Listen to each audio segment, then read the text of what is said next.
Bonjour, j'espère que vous allez bien. Cette nouvelle vidéo consiste à vous parler du Barça.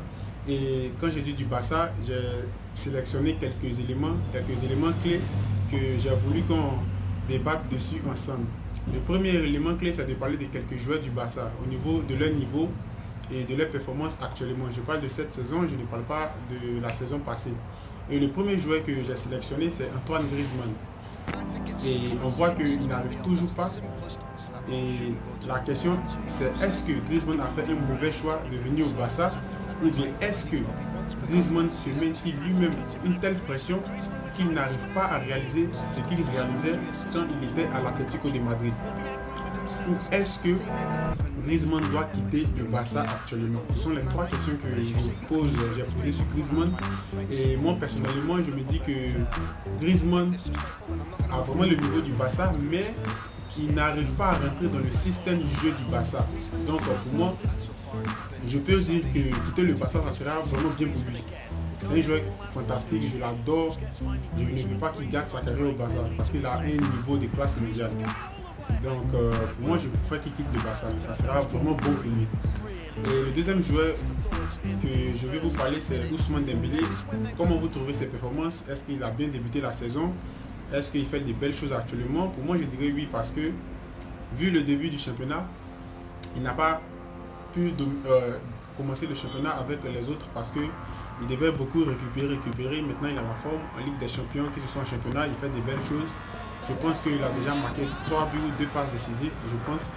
Et déjà, ça montre que c'est un Ousmane Dembélé qui veut montrer de belles choses. Nous tous, nous le savions que c'est un joueur de classe mondiale à la qualité, la conduite des balles, la vision. Il est capable de détruire une défense en quelques instants. Donc, le Barça va beaucoup miser sur lui cette année et on prie Dieu que le Barça ne le vende pas à un autre club vivre le mercato hivernal. Le prochain joueur, c'est Pedri.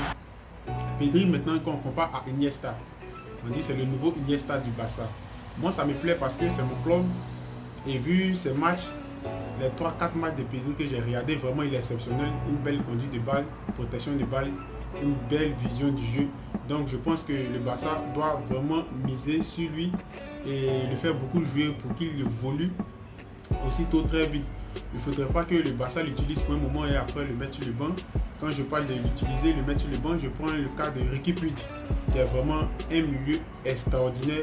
Il nous a montré de belles choses la saison passée, mais actuellement, qui n'est pas trop désiré, pas par le Barça, mais qui n'est pas trop désiré par le club. Non, par l'entraîneur du moins, qui a voulu même le vendre.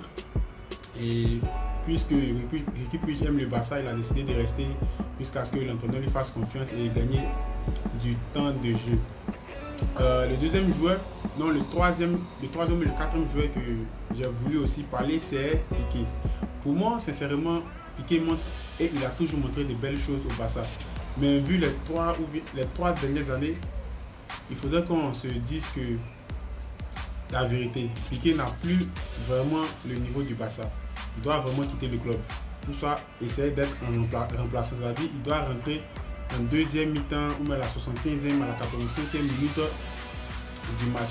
Parce que la majorité des buts que le Barça encaisse actuellement, c'est Piqué. C'est vrai, je ne peux pas cacher sur ce type de joueur. C'est un gros joueur, un joueur de très très grand niveau, mais le niveau du Barça, ce qu'il apportait avant, il a déjà fait. Donc pour moi, je trouve qu'il doit vraiment essayer d'aller voir ailleurs, voir un autre club, essayer de partir comme les autres l'ont fait. Et il faudrait aussi que le Barça mise sur d'autres défenseurs ou bien le Barça mise sur d'autres défenseurs de calibre pour pouvoir venir prendre le poste de Piqué.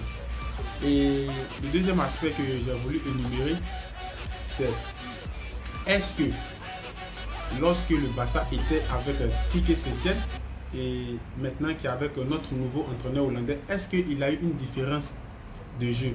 Ou est-ce que le problème que nous avions avec le Barça lorsque nous étions avec Quique Sétienne et maintenant lorsque nous sommes avec notre nouveau entraîneur, est-ce qu'il y a vraiment un gros changement? Bon, moi personnellement, je vais dire que au niveau du jeu, je dirais oui. Je dirais oui parce que le Barça joue beaucoup de l'avant, ils apportent beaucoup, tu sens que l'équipe veut marquer beaucoup sur ce côté. Ça, c'était sur un point. Et sur un autre côté, je dirais non parce que le problème du Barça n'est pas encore résolu. je dirais que le problème du Barça n'est pas encore résolu parce que le gros problème du Barça, c'est notre défense posée actuellement au Barça. Maintenant, le troisième aspect, c'est notre culture. Quand je parle de culture, c'est que le Barça n'arrive plus à avoir confiance aux joueurs de sa Masia. Donc c'est un très gros problème pour le Barça. Changer de culture et partir vers d'autres cultures, c'est quelque chose qui est vraiment difficile. Je m'explique. Supposons que tu vis dans un pays étranger. Par exemple, non, tu vis dans ton pays d'origine et tu te déplaces, tu décides de migrer vers un autre pays étranger. Tu vois qu'il y a vraiment une différence de culture, tu auras beaucoup du mal à t'intégrer. Pourquoi? Parce que la culture qui se trouve maintenant à l'étranger n'est plus celle de ton pays d'origine, donc ça sera un peu difficile. C'est sur ce contexte-là que j'ai voulu dire, le Barça doit plutôt miser sur la Masia au lieu d'aller payer d'autres joueurs pour venir former, pour venir modifier quelque chose, pour apporter encore beaucoup de choses.